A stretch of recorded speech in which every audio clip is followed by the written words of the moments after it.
Suspense.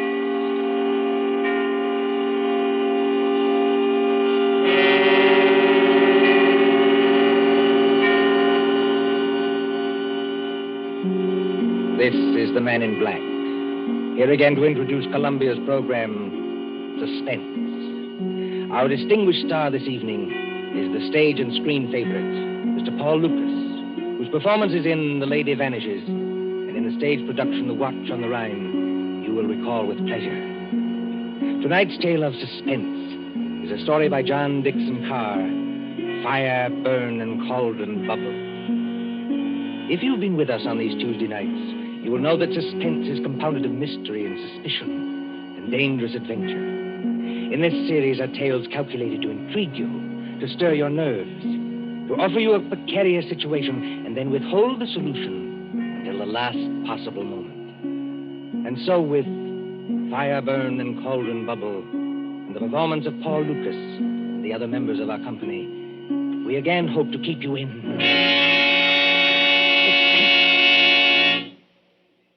Drury Lane Theater presents the distinguished American actor, Myron Willard, in Shakespeare's Macbeth, with magic effects especially designed by Ludwig von Arnheim.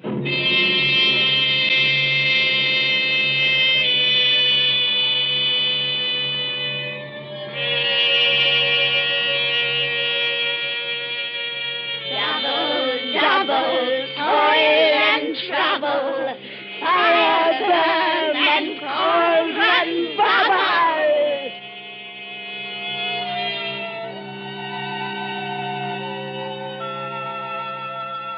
Historic Drury Lane Theater, a relic of old London. On this site, in the cramped and crooked lanes of Aldwych, there has been a playhouse since Nell Gwynn sold oranges in the pit. The present theater, though modernized, is heavy and darkened with time. By daylight, it is a dinginess of red plush seats, haunted by old ghosts. But at night, when the lights bloom for some new production, when the murmur of a crowd fills the carpeted aisles and the orchestra begins to tune up, it is kindled with that strange magic before the rise of the curtain. Right this way, sir. E12 and 13. Program. Chocolate. Thank you. No, madam. This is row E. Your seat's a G4. And backstage, where nerves crawl and there is a tendency to scream, the three witches of the play are huddled around the peephole in the curtain, looking out into the audience.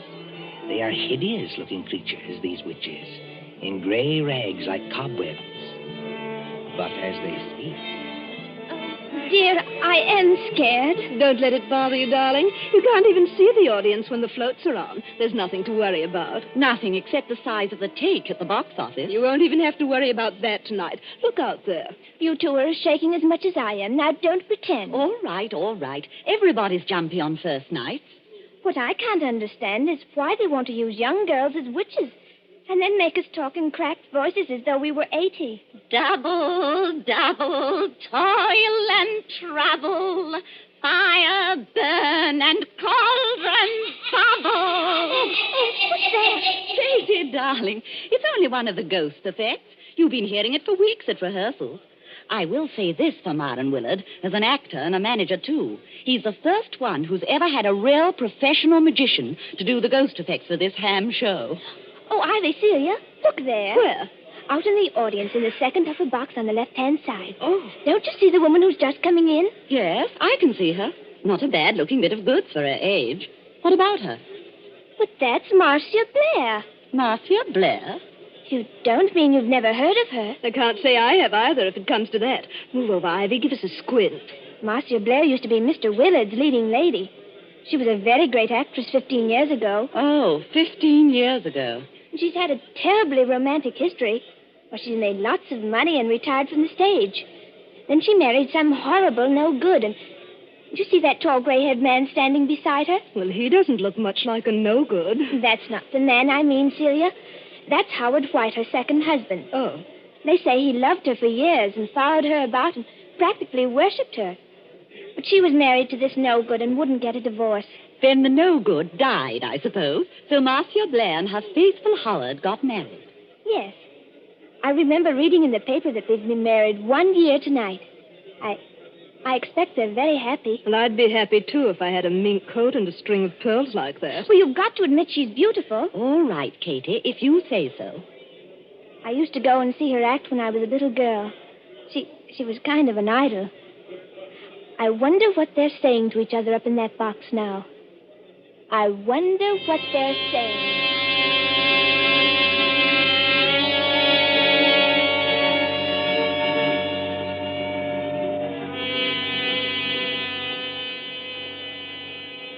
Marcia, dear, I wish you wouldn't be so uneasy. Nothing can happen to you here. You're uneasy yourself, Howard. Yes, I suppose I am a little. Howard, I know I shouldn't be talking like this on our first anniversary, but that's what worries me. What if Barry isn't dead? What if he isn't dead? Oh, listen to me, darling. Your late husband, heaven condemn his soul, died in New York more than a year ago. We have proof of that. Well, then who wrote those letters to me? I don't know, dear. Somebody playing a joke on you. Joke? If you marry him, Marcia, you won't be alive a year from then. Joke. But you're married to me, my dear, and you are alive. Shall I quote you something from another play, Howard? Well? The Ides of March are come. I, Caesar, but not gone. And it's still 2 hours. 2 hours to the time we were actually married. Oh, look here, dear. This is carrying an obsession too far. It would be just like Barry to wait until the last moment, just to make it worse. You knew him. Yes, I knew him. He was a genius. I suppose so. As a mere businessman, I never quite understood this theatrical temperament, except yours, of course. Barry was a greater actor than Myron Willard will ever be. Barry could play anything, from a Cockney to King Lear. His skill at makeup wasn't merely good. It was terrifying. Oh, Howard, I am frightened. Suppose he's managed to get close to us tonight, and yet we can't see him. Well, the music started, Marcia. I shall have to go. Must you go, Howard? Really? If I break this appointment with Ferndale, dear, the deal will be called off. And since I haven't got too much backing anyway, All right, dear. I understand. Go ahead. Unless you wanted to come with me. And Miss Myron's opening tonight? Oh, I couldn't do that. I tell you, you'll be perfectly safe here, dear. Of course, Howard. I know that. You're in full view of 3,000 people. Nobody could attack you. The only door to this box is guarded. Outside that door will be Miss Fenton, who's devoted to you, and a chauffeur who's even more devoted to you. What could happen, dear? Nothing, of course. And I'd prefer to be alone anyway. Yes, I rather guessed Oh, that. please, dear. It's just that I can't endure anybody being with me when I'm watching a great play. But that doesn't include you, darling. Then, if you'll accept these, madam, in honor of our first anniversary. Oh, Howard. Well, they're lovely. Of course I'll accept them. And here's a program. Got everything else you need? Yes. Yes, I think so. I just opened the door to the passage to make sure our watchdogs are on guard. Yes, they're out there, all right. Good night, Marcia. See you in an hour or two. Good night, Howard. And good luck. Miss Fenton, Bradley. Yes, Mr. White. Yes, sir. Anything wrong? Miss Fenton, you've been my wife's companion secretary for 5 or 6 years. Yes, Mr. White, and I've loved every minute of it. And you, Bradley, you haven't been my chauffeur for quite so long, but they tell me you're an ex-wrestler. That's right, sir. Champion of the Shoreditch Athletic Club. And in my prime, though I says it as shouldn't, as good a man as ever climbed through the ropes. Now, you know your instructions, Bradley. You trust me, sir. Nobody gets into this here box tonight unless it's over my dead body. Nothing must happen, do you understand? Nothing. Please, you're as white as paper. As for you, Miss Fenton, I'm afraid it's a little awkward. I know I ought to ask you to go in and join Marcia, but... Oh, you needn't apologize, Mr. White. I know she doesn't want company. She'll be leaning forward with her elbows on the box rail, just as she always does. She isn't merely watching a play. She's acting, Lady Macbeth. Every line, every gesture. And I don't mean to disturb her. You won't leave this door, either of you. You trust me, sir. If... no. Anything wrong, Bradley? It is a very rummy-looking cove coming along the passage, sir, wearing a big black cloak with a red lining. Oh, that man, Bradley. That's only Herr von Arnheim. He's a professional magician and escape artist. I was just wondering... Excuse me. Don't worry, Mr. White. We'll look after her. Von Arnheim. I say von Arnheim. Thou canst not say I did it. Never shake the gory locks at me. I beg your pardon? And I beg yours, my friend. I was merely quoting a line from the play. You are not leaving the theater. Surely not walking out on Macbeth. I'm afraid I have got to. Oh, that's a pity, my friend. You will miss some of my best effects, to say nothing of Shakespeare's. When Banquo's ghost appears at the table. I don't want to hear any more about ghosts, thanks. Banquo's or anybody else's. I imagine you mean your wife's late husband. You've heard about it, then? Yes, your wife has told me a good deal. She seems to think that in my profession I might have some charm over demons or spell against ghosts. You know, Van Arnhem, in a muddled kind of way, that's what I've been wondering myself. Unfortunately, no. I am all too human. But your problem interests me.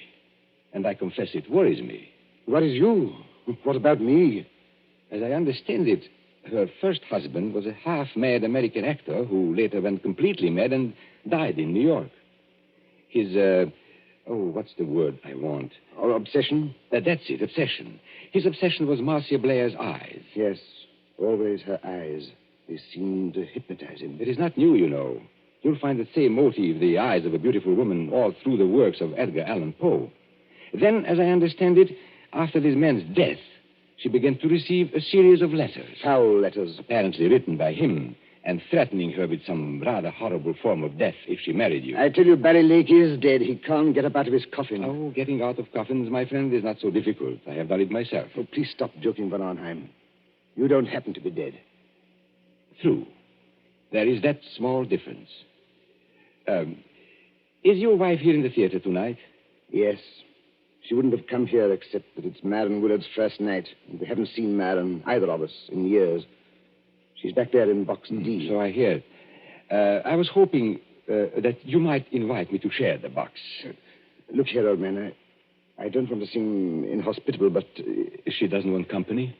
Well, that's about it. Well, then walk back a little distance with me, this way, so that we can see the stage from the back of the dress circle. Now, the orchestra has stopped, and they'll ring up in a moment. There. Look at it. Look at what? The stage, man. The lights have gone out. All except the dim yellow footlights shining at the curtain. The last cough, the last murmur, the last rustle of program dies away in one vast, breathing hush. The curtain goes up. Let go of my arm, Van Arnhem. I've got to leave. Now, what are the stage directions? A desert place. Thunder and lightning. Enter 3 witches and...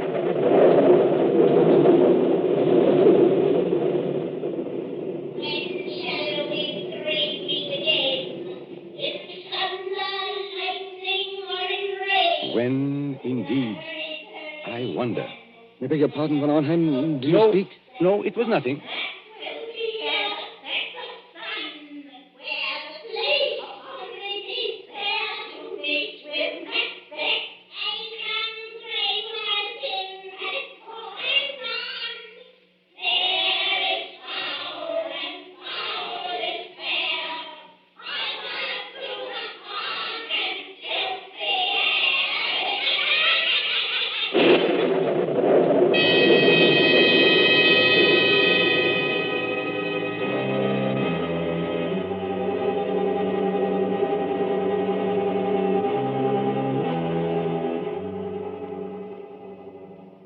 London newspapers for that year 1936, you may read how Myron Willard triumphed at Drury Lane as Macbeth.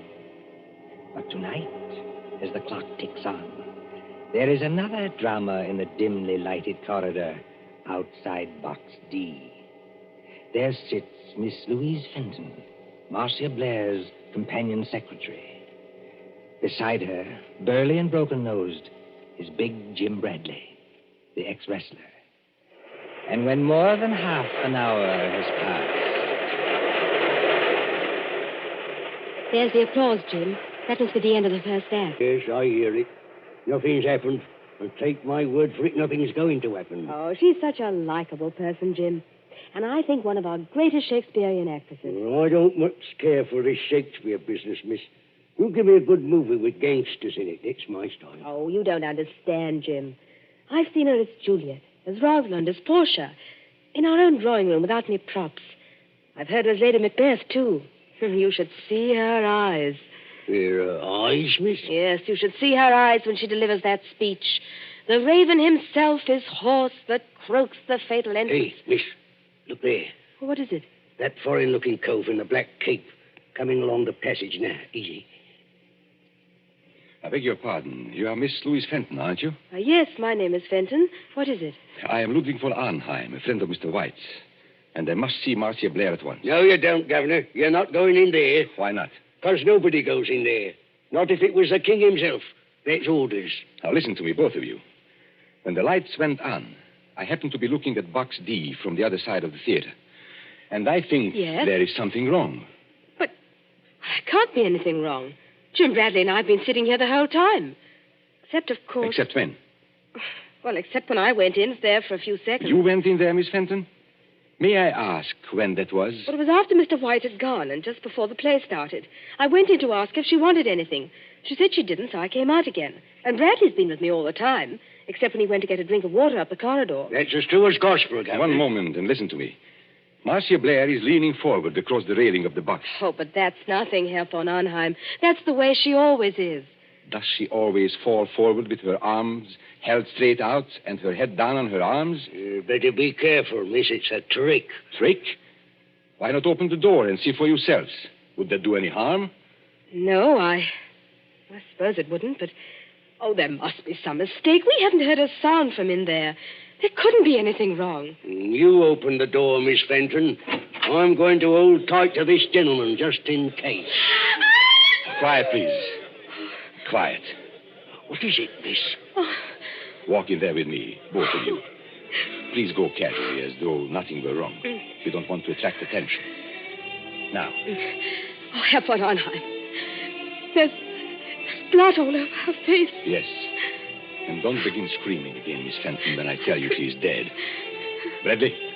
Yes, sir? Pick Miss Blair's body up and carry her out into the corridor. In another minute, we'll have the whole theater wanting to know what's wrong. All right, sir. You win.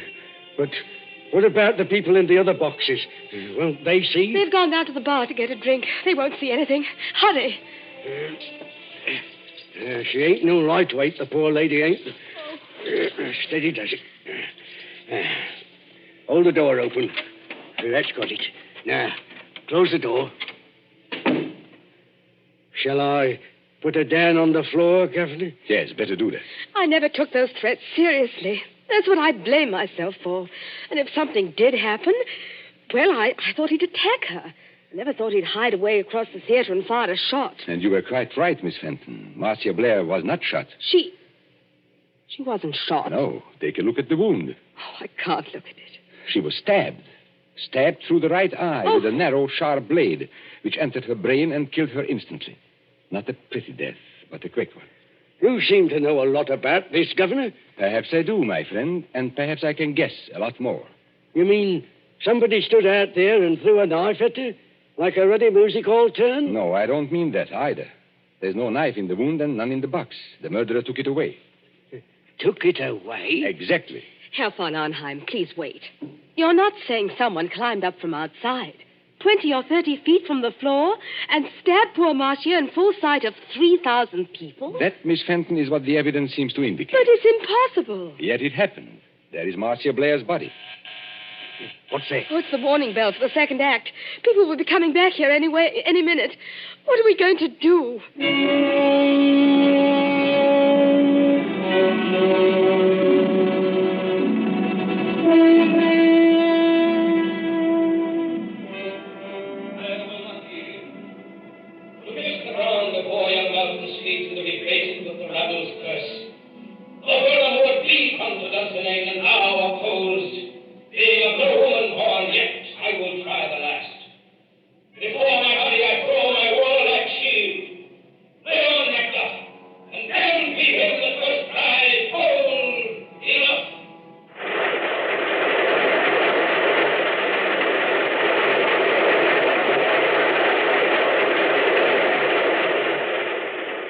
Applause, acclaim, triumph.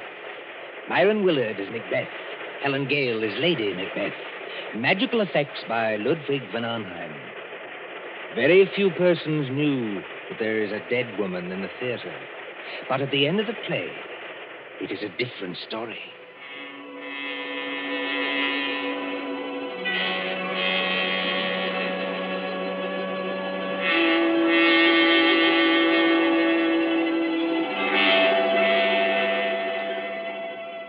crowd files out, past a cordon of police. The lights are extinguished. The great theater is dark and mumbling with echoes. See the stage now. Only the battens or overhead lights pour down a pale blaze on two men who stand grotesquely against the background of Dunsinane Castle. One of these men is Howard White, very near collapse. The other is Myron Willard himself, still wearing his makeup, still wearing helmet and chain mail. And when Willard speaks... Howard! Howard White! Confounded man, can't you hear what I'm saying? Excuse me, Madam. This is almost finished. Oh, not that I'm blaming you, old man. Thank you, Madam. It's traditional, you know, that Macbeth's an unlucky play. But up to the very end, I thought I'd never done better. 11 curtain calls. No, 12. How did you like my tomorrow and tomorrow speech? I'm sorry, Madam. I'm afraid I didn't hear it. Yes, poor old Marcia. She'd have hated to die like that. Marcia was proud of her eyes. Always nearsighted as an owl, but too vain to wear glasses. There's Von Arnheim looking at us from under the castle archway. Von Arnheim!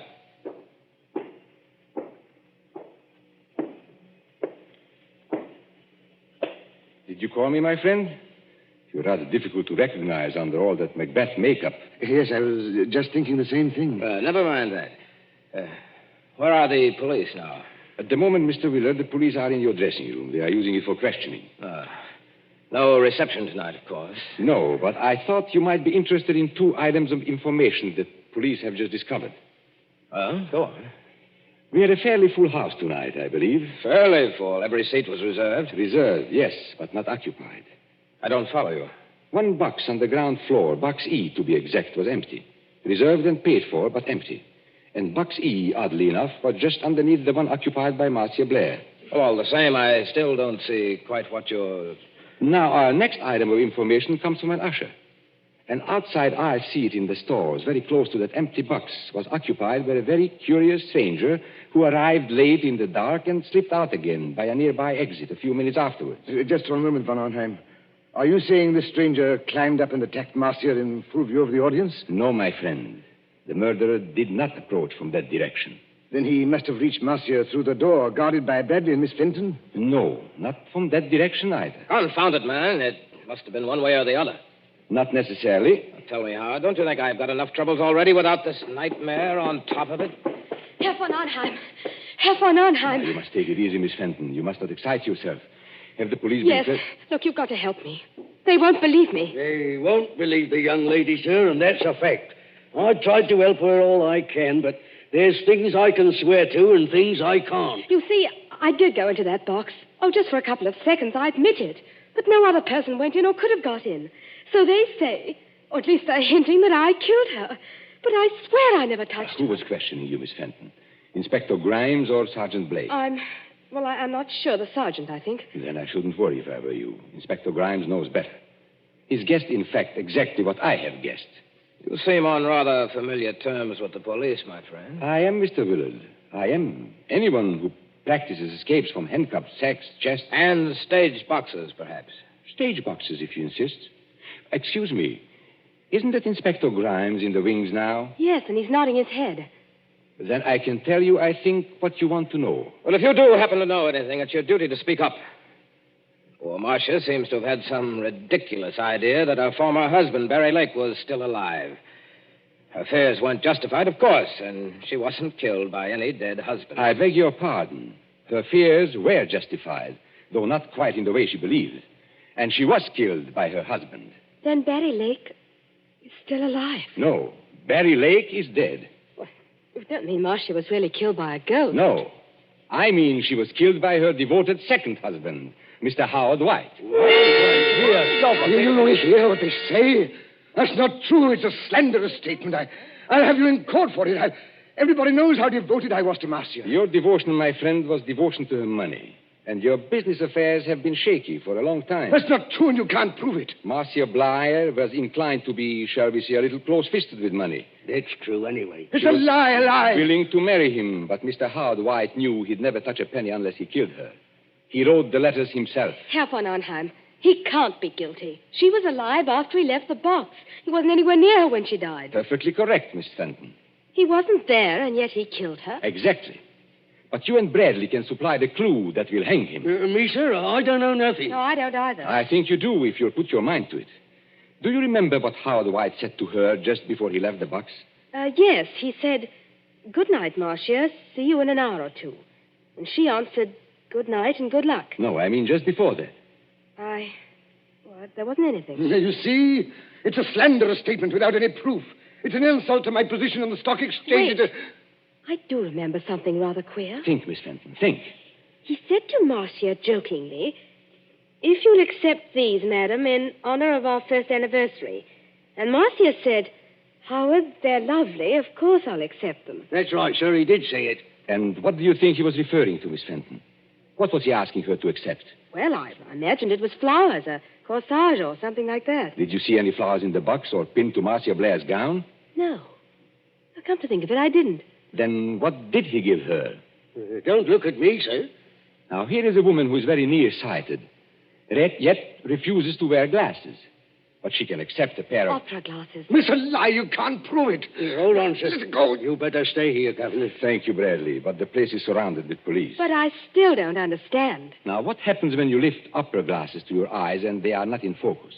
You turn the little wheel in the middle to bring them into focus. For Marcia Blair, it was deadly. You mean the glasses had something... Yes, they were specially constructed glasses, Miss Fenton.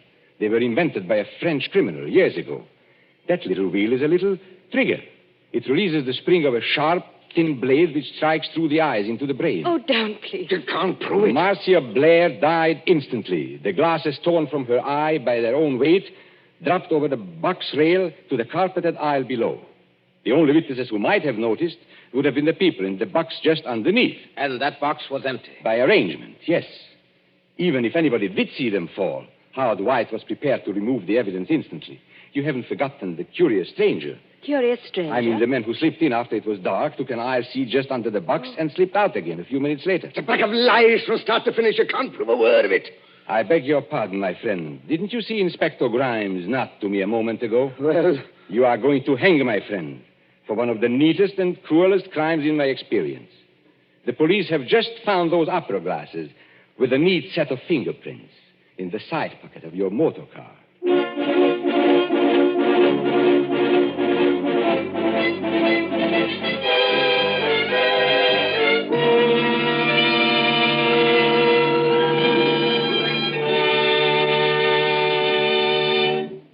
And so ends Fire Burn and Cauldron Bubble, starring the distinguished actor Paul Lucas. Tonight's tale of suspense. This is your narrator, Ted Osborne, the man in black, who conveys to you Columbia's invitation to spend this half hour in suspense with us again next Tuesday, same time, when Nancy Coleman stars in Fear Paints a Picture. William Spear, the producer, John Dietz, the director, Bernard Herrmann, the composer-conductor, Robert Salmon, studio technician, and John Dixon Carr, the author, collaborated on tonight's Suspense.